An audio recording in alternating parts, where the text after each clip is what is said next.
चलो अब हम लोग स्टालिन का पढ़ेंगे। लेनिन के बाद कौन आता है रसिया में? स्टालिन आता है। जो स्टालिन है ना, वो एक तरीके से इसका रूल जो देखोगे तो तानाशाह वाला रूल था, ठीक है ना। 1924 में जो लेनिन, देखो रशियन सोशलिस्ट पार्टी, सॉरी ये कम्युनिस्ट पार्टी बना था ना, तो कम्युनिस्ट पार्टी का अध्यक्ष कौन था रसिया में? लेनिन। लेकिन उसका सचिव कौन था? सचिव था उस समय मतलब सेक्रेटेरिएट था कम्युनिस्ट पार्टी का स्टालिन, ठीक है।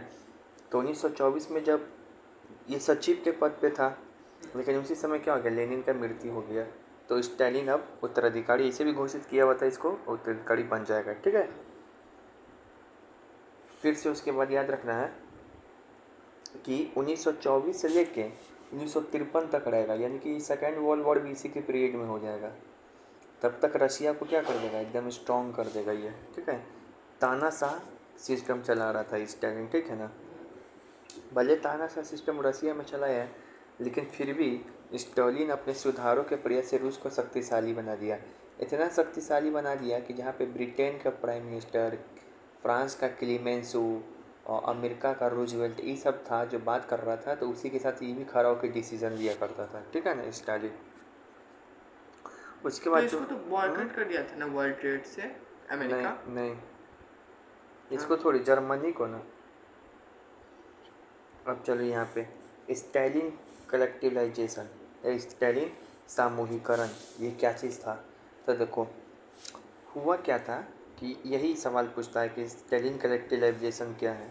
देखो 1927-28 के समय, 24 के बाद ये बना वहाँ पर नेता मेन, तो 1927-28 के समय इसी के टाइम पीरियड में क्या हुआ था कि रूस में अनाज का संकट हो गया।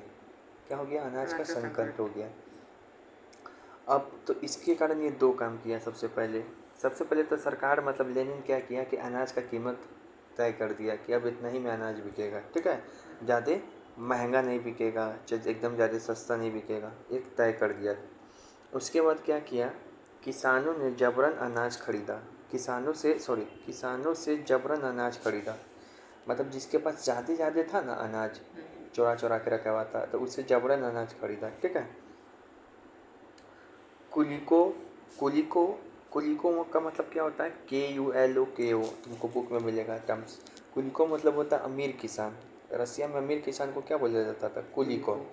तो कुलिको को ठिकाने पर छापा मारा। अब उसके अमीर किसान लोग जो है क्या करता है कि जब भी स्थिति कमज़ोर होता है किसी भी देश में, भारत हो चाहे कहीं पर भी, तो एक बार की बात है, नमक का दाम है ना बढ़ गया था, क्या है, झुट्टों का हल्ला हो गया कि नमक ख़त्म होने वाला है, सब स्टॉक कर दिया था। तो वही बात है, तो जो अमीर किसान था ना रसिया में, उसके ठिकाने पर छापा मारा ताकि अनाज वगैरह पता चले। तीसरा काम क्या किया कि औद्योगिक खेती करने के लिए कुलिकों का सफाया करना, किसानों से ज़मीन छीनना और सरकारी नियंत्रण वाले विशालकाय खेत बनाना जरूरी समझा। देखो कुलिकों का सफाया किया, ठीक है ना। कुलिकों का वही मतलब कि ज़मीन छीन रहा है किसान से, ज़्यादा ज़मीन नहीं रहे किसी के पास, क्योंकि कुलिकों का सफाया कर 85% रहा में यही है। था ना। किसान लोग हाँ। था, तो किसान लोग कुलिकों को सफाया कर रहा है वहाँ पे, अमीर किसान लोग पे लगाम लगा रहा है, ठीक है ना। फिर 1929 में, ये डेट इम्पोर्टेंट है कि 1929 में पार्टी ने सभी किसानों को सामूहिक खेती, यानी सामूहिक खेती वहाँ पर मतलब क्या है कि मिलजुल कर खेती करने वाला सिस्टम, बोला कि देखो अलग अलग खेती नहीं करो, अगर लैंड बहुत बड़ा है तो मिलजुल के खेती करो उसी लैंड पे। उसी को रसिया की भाषा में बोले, यहाँ हम लोग बोलेंगे सामूहिक खेती, मिलजुल कर करने वाली खेती। और रसिया का भाषा में क्या, कोलखोज, क्या बोलते हैं, कोलखोज। तो कोलखोज में काम करने वालों के लिए आदेश जारी किया कि अब सब कोई सामूहिक खेती करेगा, कोलखोज करेगा। कब आदेश जारी किया? 1929 में, ठीक है। ये सब किस लिए कर रहा है? ताकि अनाज का जो संकट है, जो फूड ग्रेन क्राइसिस है, उसको समाप्त कर सके। अभी जो स्टालिन जो काम किया तो इसका प्रभाव क्या हुआ रसिया में? तो देखो स्टालिन के सामूहिकरण, वही कलेक्टिलाइजेशन मतलब क्या, कलेक्ट करना, ठीक है। अब इसका प्रभाव क्या हुआ? तो देखो इस सामूहिकरण के बावजूद उत्पादन में वृद्धि नहीं हुआ, मतलब इतना चीज़ कर रहा है लेकिन फिर भी वहाँ पे प्रोडक्शन नहीं बढ़ पा रहा है अनाज का। 40 लाख से ज़्यादा लोग मर गया रसिया में 1930-34 के समय। हाँ, अकाल आया वहाँ पे, ठीक है ना, मतलब सफल नहीं हो पाया, ठीक है ना। वो तो ये हुआ ही, लेकिन 1939 तक आते आते जो लेनिन है 20 लाख से ज़्यादा लोग को क्या किए, जेल भेज दिया था। ठीक है, जेल भेज दिया, इसका बात नहीं मानता था जो हाँ देख, तो देखो कुछ नहीं, लेनिन के बारे में यही सोचना है कि कलेक्टिलाइजेशन प्रोग्राम कौन चलाया था, सामूहिकरण वाला, लेनिन। उसके बाद जो है वहाँ पे अनाज संकट था, उसके बाद वहाँ पे कुलीकों के ऊपर नियंत्रण लगाया, अमीर किसान के ऊपर। और क्या देखें कि 1929 में एक आदेश जारी किया था, कौन सा वाला आदेश, सामूहिक खेती करो। इसी को रशियन भाषा में क्या बोलते थे, कुलखोज, क्या बोलते थे। एक एग्ज़ाम में भी पूछा हुआ है, बड़े एग्ज़ाम में, कि कब जारी किया था, एनसीईआरटी में भी दिया हुआ, जाकर देख लेना 1929 डेट। ठीक है, अब देखो तो लेनिन का वो देखे चलो, ये वो चीज़ सफल नहीं हो पाया, लेकिन फिर भी नाम क्यों इतिहास में। तो हम लोग याद है एक बार 5 ईयर प्लानिंग तुमको ऐसे इंडिया में मुंजवानी था। पढ़ाए थे। तो 5 ईयर प्लानिंग का जो देन है, पंचवर्षीय योजना, 5-5 साल का योजना बना के देश का विकास करना, ये लेनिन का ही देन, मतलब रसिया का ही देन है। रसिया में भी किसका देन है, तो लेनिन का ही देन, सॉरी स्टेलिन का ही देन है, ये स्टेलिन ही। तो किसके द्वारा लागू किया गया था 5 ईयर प्लान, रसिया में पूछेगा तो स्टालिन के द्वारा। समय कब से कब है, तो पहला 5 ईयर प्लान लागू किया था 1927 से, याद है 1927 के आसपास अकाल आया था, तो अब विकास करना चाहेगा। तो 1927 से 1932 ये पहला है, ये दोनों डेट एनसीईआरटी में दिया हुआ। पढ़ा है कि नहीं, कहीं करता है 1933 से 1938। ठीक है, बुक पढ़ना, यूट्यूबर आधा गायब कर देता है, तभी तो उसका वन शॉट में एक वीडियो हो जाता है। बुक पढ़ेगा तो पता चलेगा सारा बात। तो स्टालिन यही किया कि ये पहला 5 ईयर प्लान कब लागू किया, 1927 से 1932, 1933 से 1938। ठीक है, ये हो गया। ठीक है, तो लेनिन का हम लोग 2 चीज़ देख लिए, 5 ईयर प्लान भी देख लिए। उसके बाद अगला मतलब क्या है, यहाँ पर हम लोग कौन सा घटना है, याद है ना, घटना पढ़ रहे थे हम लोग, स्टालिन भी हो गया। अब लास्ट घटना है यहाँ पे कि यूएसएसआर जो बना था, रशियन रिवॉल्यूशन अपनी समाप्ति की ओर है, थोड़ा ही देर है, कि जो यूएसएसआर बना था तो उसका विघटन कैसे हो गया। ठीक है, टूटा कैसे, कितना दे, 15 मिनट, हाँ 20 मिनट, रुको ना, कहाँ कहाँ जा रहा है तू। नहीं मतलब पूछने जाए दे, हाँ नहीं लग गया, देख के लग रहा है। चलो यहाँ देखो, जो यूएसएसआर है, इस सोवियत संघ जिसको बोलते हैं, इसका निर्माण कब हुआ था, तो 1922 में। कब हुआ था, 1922। 1922 में लेनिन ने एक और काम किया था, बता था क्या, इकोनॉमिक पॉलिसी लाया था अपना, वो कल पूरा डेट याद करा देंगे। तो प्रथम प्रेसिडेंट इसका लेनिन बना, क्योंकि इसी के समय मतलब अध्यक्ष या प्रमुख बोलते हैं। रसिया के आसपास के जो देश है उसको मिला देंगे तो उसी से बनता है सोवियत संघ। इसका फुल फॉर्म होता है यूएसएसआर का, यूनियन मतलब union of Soviet socialist Republic. ठीक है ना, इसमें कितना देश था, 15 गो देश। ठीक है, लेकिन इसका 1991 में विघटन हो जाएगा, मतलब कि ये डिमिनिश्ड हो जाएगा। ठीक है ना, विघटन हो जाएगा इसका 1991 में। ठीक है, मतलब जिस समय विघटन होगा ना, तो उस समय इसका प्रेसिडेंट कौन था, तब मिखाइल गोर्बाचोव। मिखाइल गोर्बाचोव, इसका इसका टाइम पीरियड था 1985 से लेकर 1991 तक। ठीक है, ये बहुत सुधार काम कर रहा था रसिया में, लेकिन क्या है कि और लोग में पहले ही से इसमें क्या था, दरार आ गया था, क्योंकि पूरा 15 वो देश में एक वो कम्युनिस्ट पार्टी का शासन चलना, उसी का बात चलना, तो वो रसिया का इन्फ्लुएंस रहना, तो इस सब चीज़ पे क्या हो रहा था, दबाव आ रहा था। ठीक है, अब तो ये मिखाइल गोर्बाचोव एक वो काम किया था वहाँ पे, ये रसियन वर्ड है, यही पेरेस्त्रोइका और ग्लाई ग्लासनो ग्लासनोस्ट पेरेस्त्रोइका ग्लासनोस्ट वाला अवधारणा कॉन्सेप्ट पेश किया था। पेरेस्त्रोइका मतलब क्या होता है, पुनर्गठन, मतलब कि ये जो सोवियत संघ है इसका पुनर्गठन करने का प्रयास किया था। और ग्लासनोस्ट मतलब खुलापन, मतलब बोला था कि आपस में व्यापार करो, दूसरे देश से भी करो, यूएसएसआर के बाहर भी करो। तो ये दोनों अवधारणा कौन लाया था, मिखाइल गोर्बाचेव, अजीब नाम है। ठीक है ना, अब उसके बाद जो है तो अच्छा ये जो है ये क्या है, तो एक रूस था, लेकिन जो यूएसएसआर में क्या था, एक तो रूस था ही, और गैर रूसी जो राष्ट्रीयता है उसको सोवियत संघ में यूएसएसआर के अंतर्गत शामिल किया गया था। कब? 1922 में। किसके द्वारा? बोल्शेविकों द्वारा। अब जब विघटन हुआ या फिर इसमें कौन कौन सा देश शामिल था? मतलब ये समझ नहीं आया। अरे यही बात लिखा हुआ है कि लेनिन द्वारा है ना, जो आसपास के गैर रूसी देश लोग था तो उसको शामिल किया था 1922 में, वही लिखा हुआ है। तो यूएसएसआर का मतलब समझ में आ गया। अब हम दिखाते हैं तुमको कि कौन कौन देश था उसमें शामिल। देखो तो यही है, ये पूरा था यूएसएसआर। इसको पूरा को बोलते थे। सारा में यही कम्युनिस्ट पार्टी का शासन चलता था, लेकिन विभाजन हो गया तो ये इतना ही रसिया आज जो हमको दिखाई पड़ता है, ये इतना ही रसिया है। बाकी सब जो हरा पीला लाल ये दिखाई पड़ रहा है तो उससे स्वतंत्र हुआ देश है, ठीक है ना। अच्छा, यूएसएसआर का निर्माण कब हुआ था बताइए दोस्तों? तो 1922 में। विघटन कब हो गया? 1991।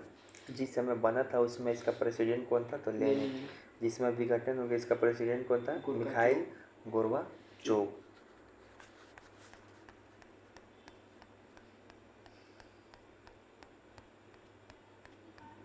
ये अब देखो इसमें से कौन कौन सा लोग अलग निकला। एक तो रसिया तो है ही, अब प्लस जो एशिया का जो देश सब है, मिडिल एशिया जो मुस्लिम देश सब है, Kazakhstan, Kyrgyzstan, Tajikistan, Uzbekistan, Turkmenistan.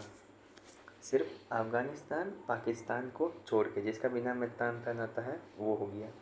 फिर यूक्रेन का बाउंड्री तो रूस से लगा ही है, बच्चा बच्चा को पता है। अब यूक्रेन हो गया, बेलारूस हो गया, मालदोवो हो गया।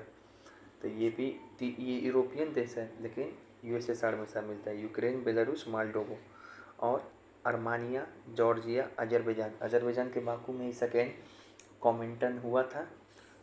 कब हुआ था? नहीं, अजरबैजान के बाकू में ही तुमको कॉन्फ्रेंस ऑफ ईस्ट हुआ था, याद है? रशियन क्रांति के प्रभाव में पढ़ाए थे 1920 में। याद तो नहीं आ रहा होगा, पढ़ता तो है नहीं। इस्टैंटोनिया, लाताविया, लुथानिया, ये सब भी देश था, ठीक है। पोलैंड सब नहीं निकला था?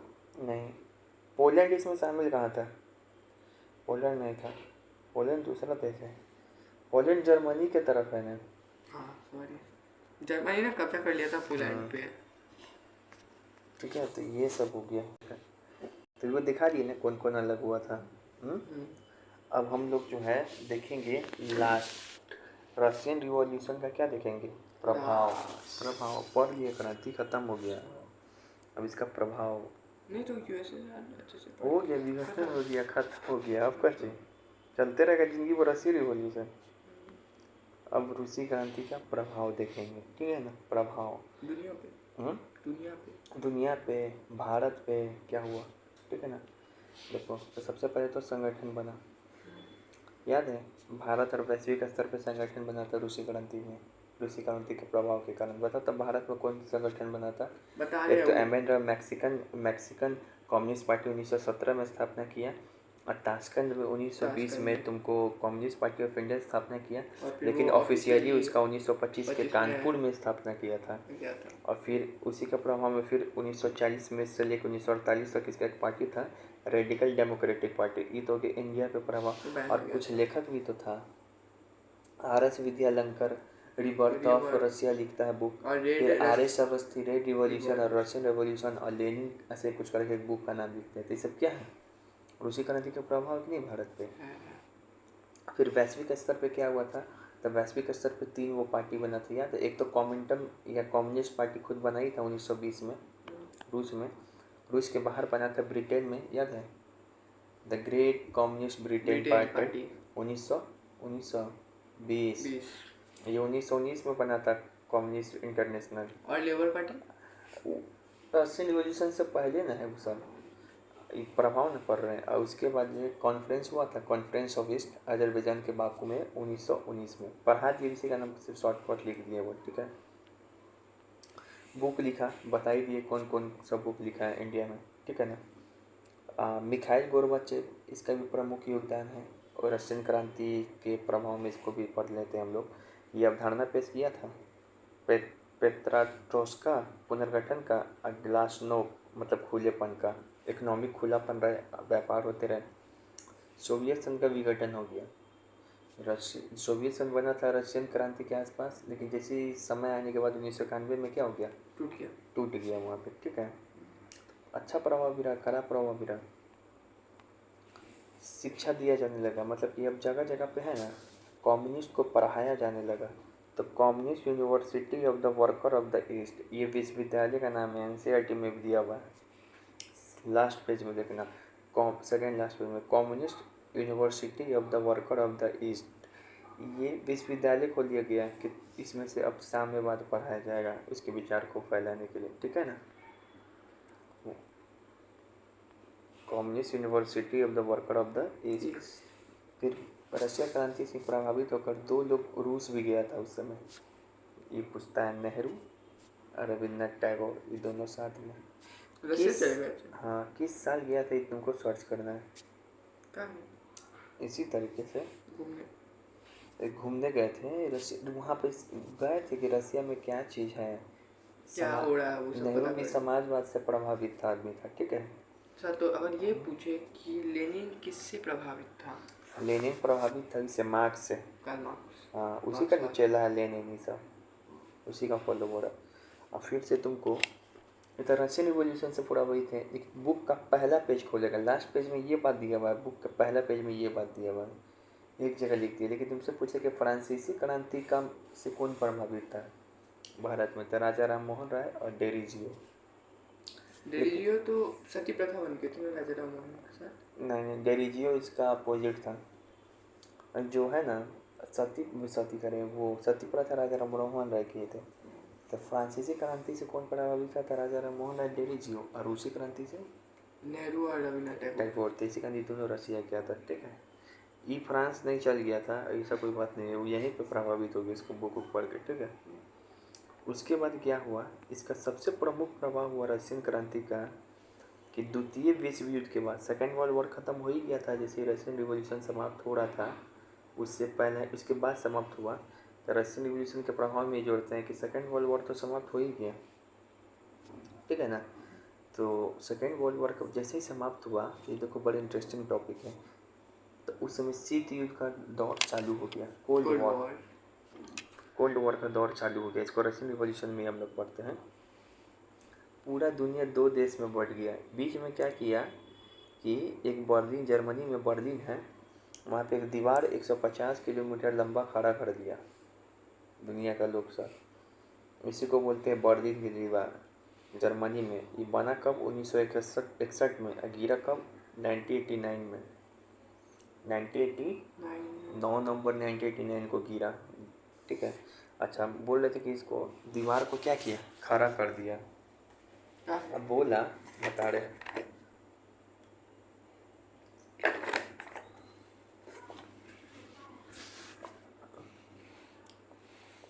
बोला कि इस दीवार के इस साइड जो है वह पूंजीवादी देश है। दीवार की इस साइड क्या है, अमेरिका है, और दीवार की इस साइड क्या है, रूस है। तो अमेरिका जो है पूंजीवादी देश है, कैपिटलिस्ट, पैसा वाला। और जो रूस है इस समाजवादी देश है। इसी को बोला गया पश्चिमी दुनिया, इसको बोला गया पूर्वी दुनिया। इसी को बोला गया पहला दुनिया, इसी को बोला गया दूसरा दुनिया। मतलब दीवार खड़ा कर दिया, एक तरीके से विचारधारा की लड़ाई है। ऐसा नहीं कि बहुत बंदूक वंदूक चल रहा है थर्ड वर्ल्ड वॉर के जैसा। बोला कि आप सिर्फ दुनिया में दो ही दुनिया है, एक है पूंजीवादी, दुनिया में दो ही दुनिया। हाँ, एक है समाजवादी, बस। इसलिए वो पश्चिमी सभ्यता हो गया, इधर पूर्वी सभ्यता हो गया। हाँ, तो दो ही दुनिया है। ये वर्ल्ड कोल्ड वॉर मतलब क्या है, एक है वर्ल्ड वॉर, तो उसमें वार खूब हुआ, लेकिन इसमें वॉर होने की स्थिति बन रहा था, लेकिन वॉर नहीं हुआ, कोल्ड वॉर हुआ। मतलब ये एक वैचारिक लड़ाई था कि विचारधारा के बीच में लड़ाई है, पूंजीवाद और समाजवाद बीच, विचारधारा के बीच लड़ाई है। इसमें हथियार क्या है, सब कुछ खरीद खरीद के जमा कर रहा था, भले हमला नहीं कर रहा था, लेकिन ये अपना हथियार बढ़ा रहा था। और ये अपना हथियार, ये सच्चों मुच्चों का दीवार खड़ा किया। हाँ, सच्चों मुच्चों का। ऐसी दीवार को तोड़ दिया जाएगा कब, 1989 में, ठीक है। तो दीवार को ही खड़ा करके दो विचारधारा के रूप में पूरी दुनिया को क्या किया गया, बांट दिया गया, ठीक है। सर इसमें कहाँ चले गए सर, इसमें भारत का क्या रोल है, भारत कहाँ था, तो भारत ना इस तरफ था ना इस तरफ था। इसमें क्या, बहुत सारा देश, अगर तुम पूंजीवादी को सपोर्ट करा अमेरिका को, तो इसका सपोर्टर बन जाता तो एक दूसरे से आदान प्रदान करता। फिर तुमको रसिया से कोई सपोर्ट नहीं मिलेगा, रसिया मारना पड़ेगा। फिर रसिया से सपोर्ट हो गया तो अमेरिका से कोई सपोर्ट नहीं मिलेगा तुमको।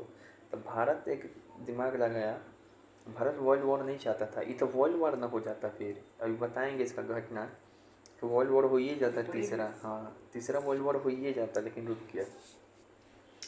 तो तीसरा वर्ल्ड वॉर हो ही जाता लेकिन रुक गया। तो भारत क्या किया, भारत एक अलग, भारत जो है अपने नया कॉन्सेप्ट लाया, 4-5 को इंडोनेशिया ये सब के साथ मिलके, घाना अफ्रीकी देशों के साथ मिलके, उसका नाम है गुट निरपेक्ष आंदोलन चलाया, यानी कि नॉन अलाइन मूवमेंट। भारत को कहा कि तीसरी दुनिया, भारत नहीं इस खेमा में है नहीं इस खेमा में, भारत दोनों के साथ सपोर्टर है और दोनों से अलग भी है। मतलब भारत को सपोर्ट ना चाहिए था यार, किसी एक खेमा में चल जाए तो भारत आज़ाद हुआ और वो साला उसका ही बात तुरंत किसे मानने लगेगा। नेहरू को ऐसे थोड़ी बोला जाता है डिप्लोमेट्स, अभी कुछ बोल देता है मीडिया में लोग, तो ठीक है ना। डिप्लोमेट्स मतलब कूटनीतिक। कब तक चला था ये कोल्ड वॉर, तो 1944 जैसे वर्ल्ड वॉर समाप्त हुआ तब से जब तक रूस का विघटन नहीं होगा ना 1991 में, तब तक चला था ये। लेकिन अमेरिका विघटन कर लिया माना। हाँ अपना, ठीक है ये हो गया। तो ये हुआ, तुमको क्या चाहिए शीत युद्ध का बाद। अब शीत युद्ध में है ना, देखेंगे हम लोग कि शीत युद्ध के दौरान बहुत सारा तुमको सैन्य गठबंधन भी बना अपना अपना। अरे नाटो देखता है, नाटो ये कोल्ड वॉर का ही जन्म है। कोल्ड वॉर नहीं होता था नाटो नहीं बनता, ठीक है। नाटो तो रशिया उसे नहीं मानता है, नाटो का नहीं तो यहाँ पे ये अमेरिका गुट है एक तरफ, हाँ। एक तरफ यूएसएसआर वाला गुट है, मतलब वेस्टर्न एलायंस और ईस्टर्न एलायंस। तो अमेरिका गुट में 3 वो सेना का गठबंधन बना। एक है नाटो जो 1 अप्रैल 1949 को बना, सियाटो 1954 को बना और सीनाटो 1955 को बना। नाटो तो तुम जानते ही होगा। सियाटो जो बना ना, ये जो दक्षिण पूर्व एशिया देश है ना, साउथ ईस्टर्न एशिया, तो वहाँ पे साम्यवाद का प्रसार नहीं हो, उसके लिए अमेरिका बनवा दिया सियाटो। और सीनाटो भी बना, सीनाटो का हमको फुल फॉर्म नहीं याद आ रहा है, ठीक है क्यों बना था, मतलब ऐसे ही बना कि ये सब सेना कमांडर के द्वारा बना है। ये तुम्हारे बुक में नहीं, हम एक्स्ट्रा ये वाला पेज एक्स्ट्रा पढ़ा दे रहे हैं, हमको अच्छा लगा है। सिर्फ इतना लिखा हुआ है बुक में कि कोल्ड वॉर स्टार्ट हो गया, लेकिन कोल्ड वॉर हम थोड़ा पढ़ा दे रहे हैं, ठीक है। तो ये सीनाटो है, ठीक है ना, ये सीनाटो हो गया। तो ये 1949 से बना, 1954 में, 1955 में, ठीक है ना। जो यूएसएसआर है, जो यूएसएसआर के गुट, फिर इसके अपोज में यूएसएसआर चुप थोड़ी रहेगा। नाटो के रिस्पेक्ट में, नाटो के अपोजिशन में बनाया था वारसा पैक्ट किया ये, वारसा पैक्ट कौन किया था, यूएसएसआर, रसिया। मतलब वारसा पैक्ट से बहुत सारा देश को अपने अंतर्गत ले लिया नाटो के खिलाफ। बुल्गारिया, ये सब देखो कौन सा देश है, ये सब जो सेकेंड वर्ल्ड वॉर में जर्मनी के साथ लड़ रहा था। Romania, Czechoslovakia, Poland, Hungary, eastern Germany, SU मतलब सोवियत यूनियन। तो ये सब मिल के वारसा पैक्ट कर लिया आपस में कि नाटो अगर कुछ भी करेगा ना तो हम लोग मिल जाएंगे या हमला कर देंगे, ठीक है। तो नाटो भी तो बहुत सारे कंट्री को मिला दिया। हाँ तो उतना याद थोड़ी करेगा, उतना हम कॉपी में लिखने की जगह भी नहीं है, ठीक है ना, उतना ज़रूरत भी नहीं है। अभी तुमको उस सबको भी पढ़ना होगा तो अलग से पढ़ा देंगे, बहुत सारा ऑर्गेनाइजेशन इंटरनेशनल लेवल का। तो ये नाटो हो गया, ठीक है ना। तो ये दोनों अभी भी जिंदा है, सीटो और सीनाटो। सीनाटो नाटो सब जिंदा है अभी, ये ख़त्म हो गया वारसा संधि। ये 1955 में बना था, लेकिन जैसे ही रसिया का विघटन हुआ ना 1991 में, तो ऐसे ही ये भी ख़त्म हो गया, पैक्ट हो गया, ख़त्म हो गया, क्या कर सकते हैं, ख़त्म हो गया, ठीक है ना। लेकिन नाटो अभी भी जिंदा है, ठीक है। तो यही है कोल्ड वॉर के दौरान जो सैन्य गठबंधन बना था, यही था, ठीक है। इंडिया नाटो में है? नहीं, इंडिया नाटो में नहीं है। इंडिया में नाटो में कहाँ रहेगा, सब उधर का देश है, सब यूरोप का है। इंडिया नाटो में रहेगा उसको घाटे हो जाएगा। शीत युद्ध के दौरान घटनाक्रम, नाटो का प्रोविजन, अगर किसी एक देश पर आक्रमण होगा तो तुमको भी साथ देना होगा। इंडिया अपना सेना उन्ना लेके जाएगा, इतना खर्चा होगा। और यहाँ पे देखो शीत युद्ध के दौरान घटनाक्रम। अब जो कोल्ड वॉर हुआ था, खाली कुछ हुआ कि नहीं हुआ, तो इस दौरान हुआ, बहुत सारा घटना भी हुआ। जो गठबंधन बना थी सब आपस में कभी कभी थोड़ा थोड़ा लगा कि लड़ाई हो जाएगा। जैसे कोरियाई संकट आया, कोरियाई युद्ध 1950 से 1953 के बीच। इसमें क्या होता है ना कि एक दक्षिणी कोरिया, एक है उत्तरी कोरिया। तो दक्षिणी कोरिया ना उत्तरी कोरिया पे रूस की सहायता से आक्रमण कर दिया था, ठीक है। फिर दूसरा हुआ हंगरी पर सोवियत आक्रमण, मतलब हंगरी पे ना रूस आक्रमण कर दिया था 1956 में, ठीक है ना। फिर बर्लिन की दीवार जो बना था 1961 में, ये बना था फिर कोल्ड वॉर के दौरान ही। किसके द्वारा? पूर्वी जर्मनी के द्वारा, ठीक है ना। यही पूर्वी जर्मनी किसके साथ है? रूस के साथ है। इसमें पार्टी का नाम क्या था? तो जर्मन डेमोक्रेटिक रिपब्लिक, ठीक है। क्यूबा जो है, क्यूबा मिसाइल संकट, इसको माना जाता है कि ये शीत युद्ध का सबसे चरम घटना था। मतलब लगा कि अब की बार थर्ड वर्ल्ड वॉर हो जाएगा। क्यूबा जो है ना, अमेरिका के पास देश है, छोटा सा अमेरिका के इधर, लेकिन ये फॉलो करता है विचार साम्यवादी। अब जब साम्यवादी फॉलो करता है तो किसको सपोर्ट करेगा? रूस को। क्यूबा में जाके रूस है ना चुपके से रख दिया था बड़का मिसाइल, किसी को पता नहीं था। वहाँ के प्रधानमंत्री को फिर धीरे से पता चला, तो प्रधानमंत्री क्या किया कि सारा जहाज़ को रूस से जो आ रहा था उसको रुकवाने लगा।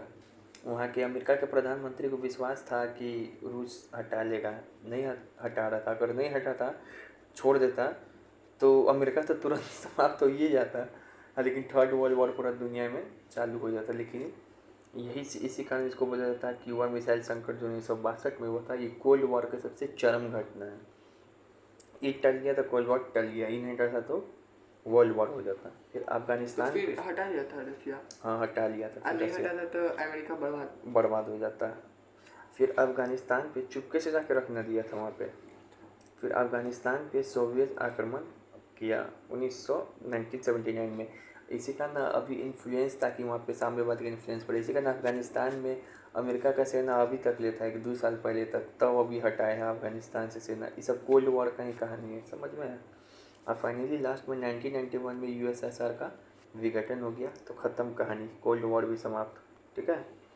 तो कोल्ड वॉर में क्या क्या हुआ था? कोरियाई युद्ध, हंगरी पर सोवियत आक्रमण, बर्लिन का दीवार गिरा, क्यूबा संकट, अफगानिस्तान पर सोवियत आक्रमण, 1979 एक लाइन से सब घटना हुआ था, ठीक है।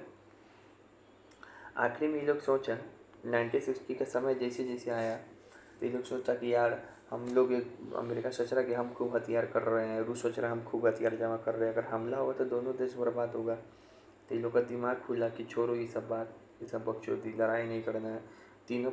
दोनों देश मिल के परमाणु महाशक्ति मिल के, दोनों महाशक्ति देश परमाणु समझौता किया। 3 में समझौता किया: परमाणु प्रशिक्षण प्रतिबंध संधि, परमाणु अप्रसार संधि एनपीआई, परमाणु प्रच्छेद संधि, ये सब किया।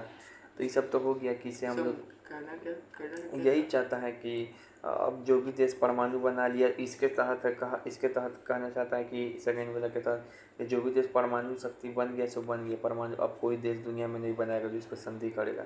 भारत को भी कहा गया था, तब भारत नहीं किया था संधि। अब भारत में परमाणु परीक्षण हुआ था, लेकिन हम छोड़ दिए कि तुम्हारा इस पर और नहीं सर डल है, माथा बाउंस हो जाएगा कहीं बहुत ज़्यादा। क्योंकि हम सोचे थे इसको भी पढ़ाते हैं, तुम्हारे सिलेबस में भले नहीं है, गुट निरपेक्ष आंदोलन, तो उसी में समझ में आता है ताशकंद समझौता, पंचशील समझौता, फिर से पोखरान बम ब्लास्ट, ये सब। लेकिन चलो यहीं तक रशियन रिवॉल्यूशन। चलिए जो हुआ सो हुआ, ठीक है। जय माता दी।